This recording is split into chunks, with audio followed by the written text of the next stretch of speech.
Hi everybody, it's Christina from Once Upon a Hook and Yarn.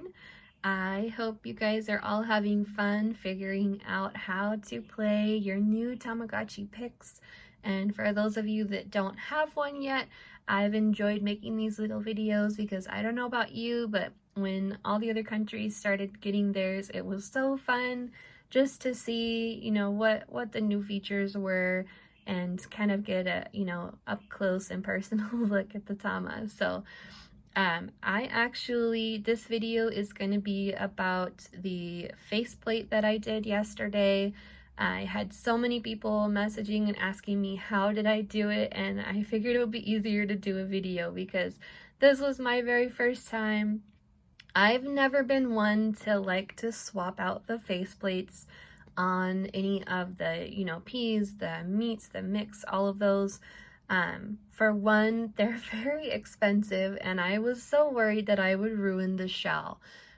So that was one of the main reasons I decided to go ahead and try it on the Tamagotchi Pix, as well as the fact that I know I already had a backup in my collection because if you had read my original post when I ordered or pre-ordered my Pix the day of the pre-orders were opened, my husband actually did the same for me. So when the shipping day came, I had 2 sets of pink and purple. So I figured that would be wonderful so that I would be able to attempt personalizing the Pix. So let me show you what I did.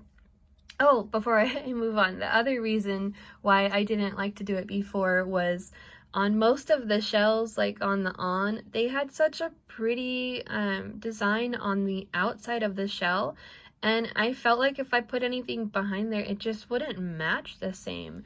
And with the Pix, they gave a clear faceplate, so it's more like the Tamago, and that's exactly what I figured when I was doing this, that I would just try to make little face plates to go with it, and quite similar to the Tamago. Then you just place it behind the faceplate, put the clear one back on, and you're ready to go. So when I first started this, before I attempted anything, I wanted to see if I could actually pry the faceplate off myself. I've always been intimidated by that because I know with the other models, you had to take, I think I saw a lot of videos where people actually would take the whole shell apart and then try to pop out the front. But I heard that just by, poking at the edges, you could actually pop open the faceplate. So I went ahead and gave it a try. What you're gonna want is a flathead screwdriver that's, as small as you can find it and thin, as well as a lens cloth. Or other piece of, strong cloth that's soft. So I opted for this one because it's pretty, I don't know, firm or thick, but because this is going to protect your shell from getting scratched, it's very important that you use something. Disclaimer, I don't want to be responsible for anybody's damaged shells, but this was a tip that I tried and it actually worked. So I'm gonna show you what I did first. So on either side here, you can kind of see up close, there's like a little bit of an opening, and that made me super excited because I saw that you could go and just pop up the little faceplate and slide it out. So once you get the edge out, you're basically just going to apply a slight amount of pressure and slide it forward away from you, and then it comes out. So you can see the little prongs that actually hold it in place. They're at the top and the bottom. So there's that. Once I realized I could do that, I was so excited and my mind started going and racing. So I basically created this image yesterday where I made a faceplate or like a a wallpaper in the back. I added the shapes, and when you're adding the shapes in the Pages app on Mac, it actually shows you the dimensions for whatever shape you're creating. So that was super helpful for me. because as I was going, I was basically just taking measurements of this little faceplate here and of the original little paper that comes in it, so that I could be able to make my image the same size. When I did that, when you're all done, I basically locked it in place so that none of that stuff would move and it would be easy to print out. And the first one that I printed out, I printed on regular paper just so I didn't waste good paper, and it was just a tiny bit off. The square was a perfect size, but the buttons, the placement was not right. I saw a lot of people just opt to not do the buttons, so you could do that as well, and it might be even easier for you.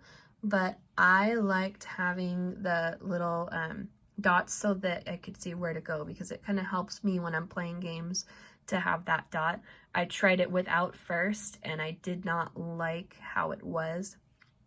Because there are no buttons on this one, it's just clear, so there's like little indents. I've seen some people use like little jewels or something on there too, just to help get the feel, because I kind of miss the actual presence of the buttons. I don't know about you, but it's fun. I like the new features on this one, and it's, you know, it's new, so that's exciting. So let me show you what tools I use after I print that out on the printer.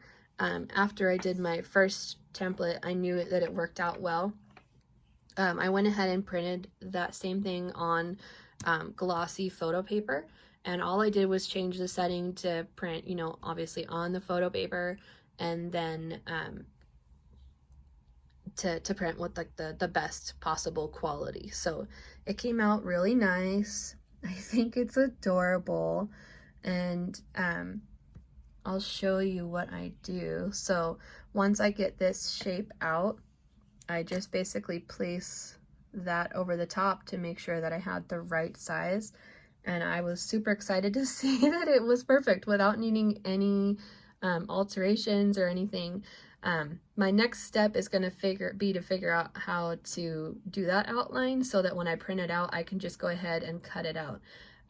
As it is right now, I have to obviously place this stencil over the top, you know, get it lined up perfectly. If you hold it up to the light, you can see where the buttons are to make sure it falls in the right place. And then I used this little X-Acto blade to basically cut that shape out, and then you end up with this. So super cute, just a fun way to kind of personalize your Tamagotchi. Take advantage of the clear fit faceplate like on the Tamago. And only thing that I recommend is for collecting purposes, just be really careful with the paper that you take out. I'm going to plan to put it into a little container where I have my Tamago faceplates, so everything stays nice and neat. And let me know what you think. I guess I'm considering putting these in my Etsy shop. If there's enough interest, then I will absolutely make more and have them available here soon. But I figured for the meantime I would just do a couple to see how it goes, and overall I think it's pretty adorable. So thanks for watching. Make sure to like and subscribe if you like my videos, and I hope you have a great rest of your day. Take care. Bye.